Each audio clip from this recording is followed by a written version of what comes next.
Welcome! We're going to make a crochet hook organizer that you can create with a simple jar and just a few other materials. Here I am using the Paint Box Cotton DK yarn in this lovely blue. You also need a hair elastic or a rubber band. Make sure you give it a good stretch a few times and make sure it won't snap. Also, you need a jar, preferably a wide mouth jar, and the shorter kind is going to work better for most crochet hooks. And for actually making our project here, we need a size E or 3.5 millimeter, and of course you need some scissors. Get started by creating a slip knot.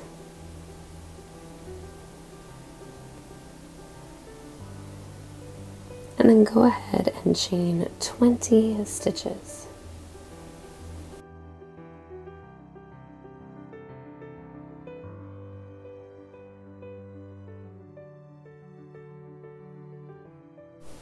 Once you have your chain stitches, you're going to slip stitch into your first chain to create a ring.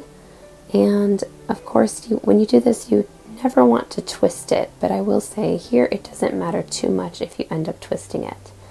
We're going to go right into round 1, and you are going to single crochet 32 stitches around your ring that you just created with the chain stitches. And you do this because we want them to be very evenly spaced and we want them to move freely as our organizer, stretches on the jar. When you're done with that, simply slip stitch into the top of the first one to close the round, and you're done with your first round of stitches. Here's the middle of our ring.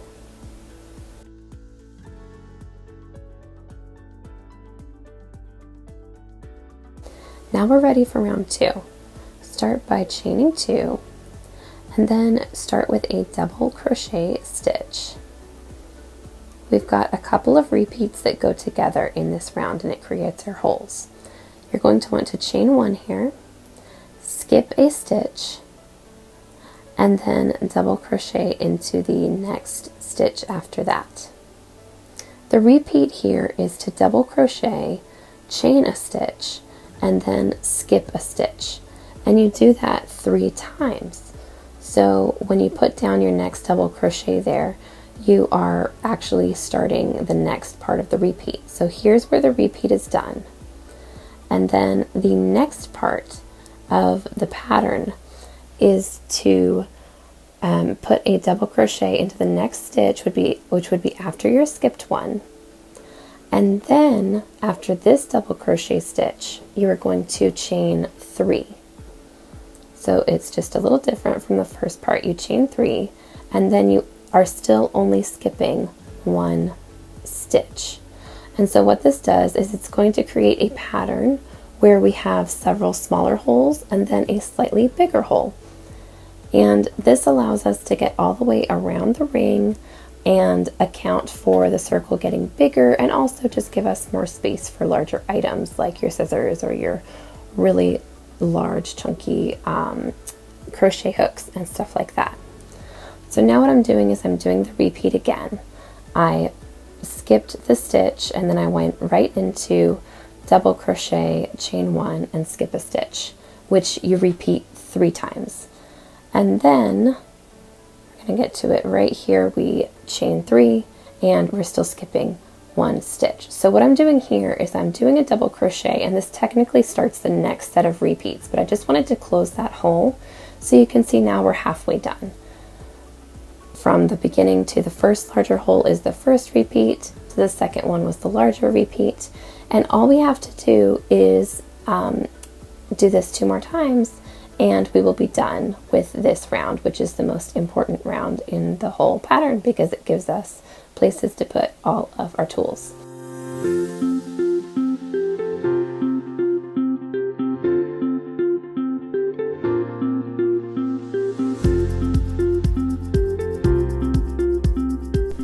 At the end, the very last set of 3 chains finishes, and you're going to slip stitch into the top of the first double crochet in this round. And that works out very nicely. So here you can see the main structure of what we're going to be using in this pattern. It already lays nice and flat. Okay, but we're not quite done yet. Next we're going to chain 1, and you're going to work around this round, which is round 3, by putting 2 single crochets into each of your open spaces, your chain spaces, and then put 1 single crochet into the top of the double crochet stitches. So just all the way around the round, you're going to do that for all of them, even the larger ones. And that works out very nicely. And if you want to make sure you've got a right count, you should have 48 stitches in total. In the last round, we should have had 40 stitches with all of our double crochets and chain spaces, so we're just increasing that slightly.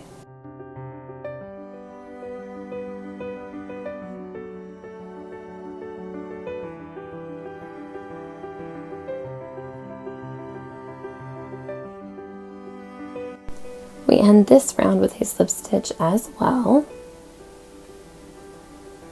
And for the next 2 rounds, so rounds 4 and 5, all you're going to do is chain 1 and single crochet into every single stitch and then slip stitch to close it. So we've got 2 whole rounds of just straight single crocheting.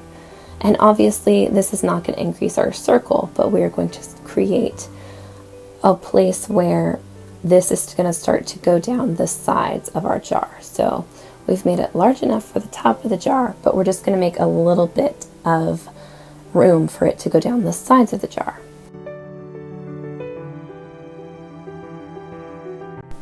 That's round 4 done. And then this is what it looks like when round 5 is done as well. At this point, we are very close to being done. In fact, we only have 1 more round, and that is to add our elastic. And adding elastic really doesn't have to be intimidating, or adding your rubber band, whichever one you're using. But you are going to have to kind of scrunch it along a couple of times during this round. So I'll show you what that looks like. Start by chaining 1, and then you lay an edge of the cover over the elastic, and you go under it and work a single crochet stitch around it, just like that. So the back part of your stitch is getting drawn around the back of the elastic. And after a couple times of doing this, it should catch on pretty easy, even if you've never done this before. But you simply single crochet 1 into every stitch going around this round, and just make sure that all your stitches are around the elastic. At some point, you'll kind of run out of space because it's smaller than what you've created. So you have to kind of pull the elastic out and scrunch your stitches together to give you more room. You'll probably have to do that 2 or 3 times to be the most comfortable with finishing this round.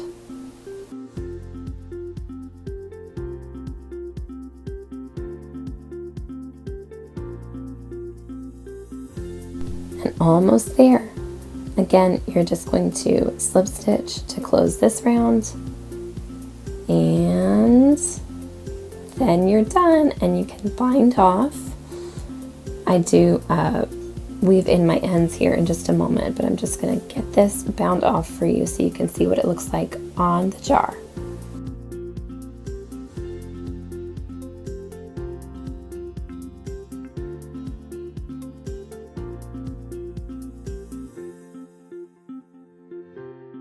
It fits really nicely on the wide mouth jars, just like that's the perfect size.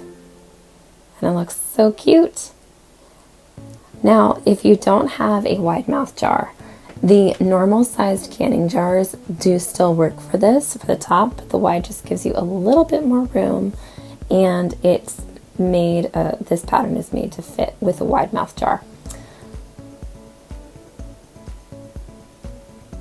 Here you have a couple of them together, and I will say I was surprised by how useful these are. Even though I knew they would be, I ended up using them for multiple things. So here is my original with my standard hooks and some scissors, all arranged by size, and it was very easy to figure out how they could fit in by size. But then I also created one for knitting needles and double pointed needles. So whether you knit or crochet, these are super useful, and thank you so much for making it with me.